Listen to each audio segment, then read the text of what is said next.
और सनोज मिश्रा कोई अच्छा इंसान नहीं है। मुझे 10 बार ऐसे टच किया सनोज मिश्रा ने, और वहां मैंने मेरी फैमिली वालों को बोला कि मुझे सनोज मिश्रा ने टच किया।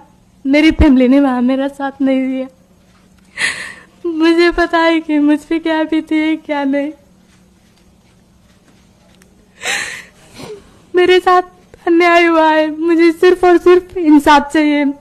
सनोज मिश्रा ने मुझे 2 बार टच किया और वहां मैंने मेरी पूरी फैमिली को बोला, नहीं नहीं आपकी पहली मूवी है, क्या पहली मूवी के लिए मुझसे रेप करवाओगे?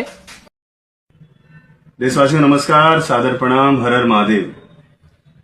जैसा कि आप लोग देख रहे हैं, पिछले कई दिनों से मोनालिसा का जो लव जिहाद वाला मैटर हुआ, उसके बाद मैंने उस पीड़ित परिवार और लव जिहाद के खिलाफ एक अभियान शुरू किया पूरे देश में, जिसके देशवासियों ने बहुत सराहना भी की और साथ भी दिया। लेकिन अब मामला थोड़ा अलग होता जा रहा है।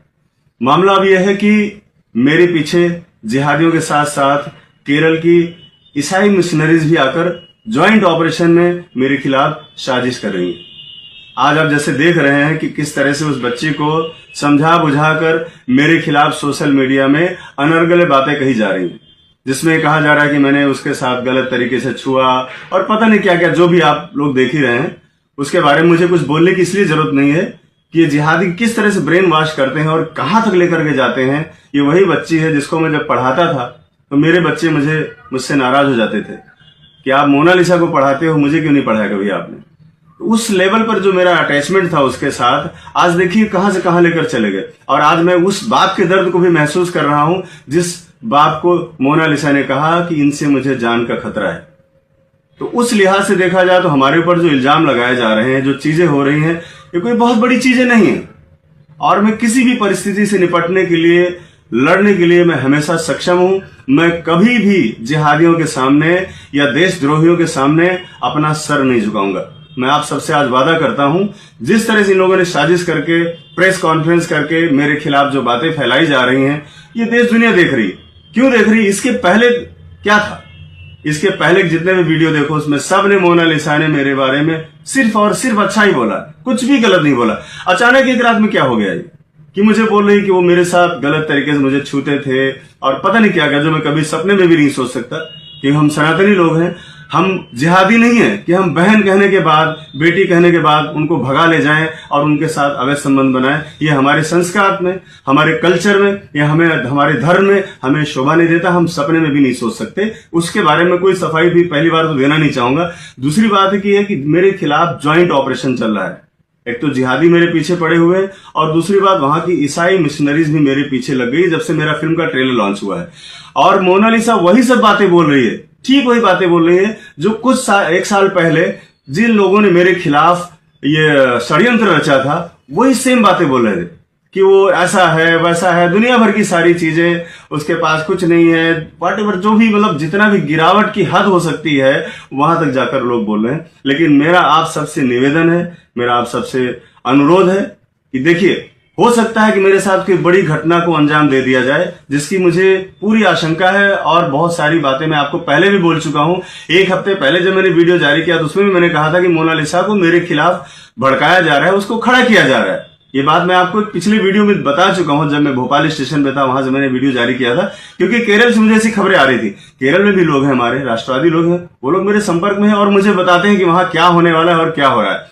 आने वाले समय में मेरे साथ, मेरे परिवार के साथ कुछ बड़ी दुर्घटना हो सकती है। ये बात आप सब तक पहुंचाने के लिए मैं वीडियो बना रहा हूं। और मैं आपसे कहना चाहूंगा कि लव जिहाद की लड़ाई, धर्मांतरण की लड़ाई रुकनी नहीं चाहिए।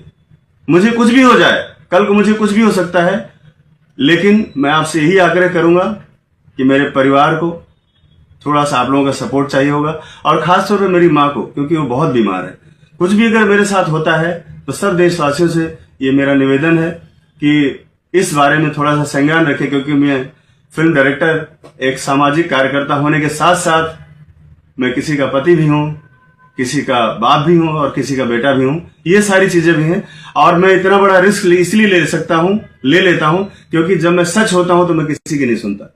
मेरे साथ सच्चाई है। सारे प्रकरण आपके सामने है। आपने देखा कि किस तरह से एक भोली भाली लड़की को बहकाकर ब्रेन वॉश करके फिल्म के बहाने केरल ले जाया गया। केरल जहां के बड़े बड़े मंत्री मिनिस्टर खड़े होकर के आकर शादी को प्रमोट कर रहे हैं और वहां से पोस्टर जारी कर रहे हैं, द रियल केरल स्टोरी। ये सिर्फ सनातन को बदनाम करने के लिए, सनातन पे दाग लगाने के लिए और शादी को आइकॉन बनाने के लिए कि हिंदू मुस्लिम की शादी देखो सक्सेस है, ताकि और भी लड़कियां इसके लिए प्रेरित हों। इसके लिए बड़ी अच्छी सी प्लानिंग की गई, जो मैं बार बार आपसे लगातार कहता आ रहा हूं। और आज मेरी आवाज को दबाने के लिए इस तरह से मेरे ऊपर आरोप और एलिगेशन लगाए जा रहे हैं, जो आप लोग देख ही रहे हैं। लेकिन देश की जनता ये जान रही है कि ये आरोप पहले क्यों नहीं आए। और अभी उनके पिताजी से भी बात हो रही, उनका भी वीडियो आ रहा है, वो इस बारे में क्या करें वो भी पहले आप लोग सुन लीजिएगा। और जिस तरह से मेरे खिलाफ एक नैरेटिव गढ़ा जा रहा है, मुझे पता है कि मेरे राष्ट्रभक्त, मेरे सनातनी भाई मेरे साथ हमेशा खड़े, क्योंकि वो मुझे जानते कि मैं कैसा हूं।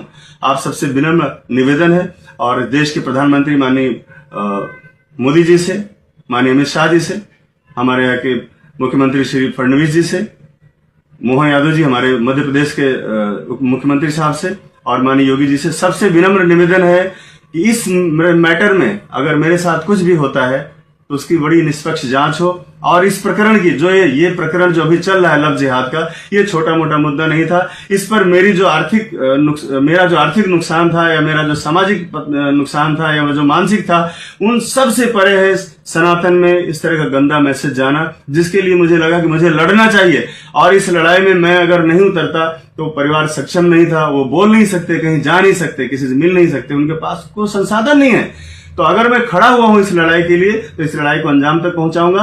इसमें अगर मैं मिट भी गया तो मुझे कभी इस बात का मलाल नहीं होगा, क्योंकि जीवन नश्वर है और हमें कभी भी जिंदगी की इतनी परवाह नहीं की। मुझे मालूम है केरल से बहुत बड़ा षड्यंत्र हो रहा है और हो सकता है कि कुछ ही घंटों में आप लोगों के सामने चीजें आ जाए। इसलिए आप सबसे निवेदन है, इस लड़ाई को और मेरी आवाज को कभी दबने मत देना। हर हर महादेव, जय सनातन, जय हिंदू राष्ट्र।